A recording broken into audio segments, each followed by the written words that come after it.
Hagati mu kwezi kwa cyenda k'uyu mwaka wa 2020 nibwo umusore witwa Kubwimana Charles ukomoka mu murenge wa Ruhango mu karere ka Ruhango yabwiye TV na Radio 1 ko kuvunikira bikomeye mu kigo ngororamuco cya Iwawa ntanavuzwe neza byatumye agira ubumuga. Iki gihe ijosi rye ryari ryarafatanye n'urutugu ndetse ngo akaba yarumvaga uburibwe budasanzwe. Iki kibazo nakigiye mu kigo ngororamuco cya Iwawa.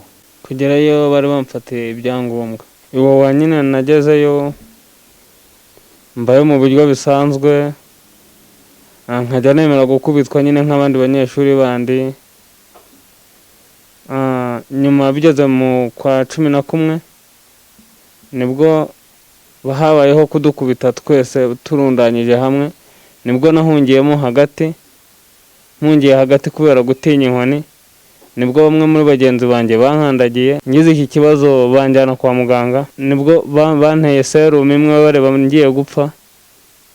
Bamaze kubona serumu imwe niyo naherutse, ibindi binini babimpaye haciyemo icyumweru kugera aho barandeka. Hari ukuntu nagize kuno niba ari ubanza ari imitsi yose yaboze nyine mu matwi akajya yanyuramo amashyira menshi cyane.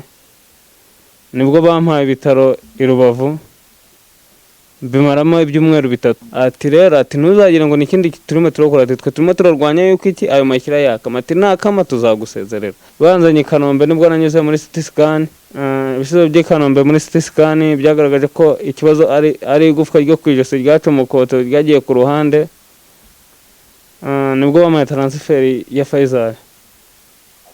None kugeza hano n'izi saha nta kintu babikozeho, ndinze nta kintu barabikora, uretse ko Minisiteri y'Ubuzima yanzuye yuko ngomba kuvuzwa n'akarere. Ubuyobozi bw'akarere ka Ruhango bwemereye uyu Charles kuzamuvuza birushijeho nyuma y'ibyumweru 2 ngo ibyaka karere kemeye karabikoze, kuko ngo kamujyanye kumuvuriza mu bitaro byitiriwe Umwami Faisal. Kuri ubu akanyamuneza ni kose kuri uyu musore ushima ubuvugizi yakorewe.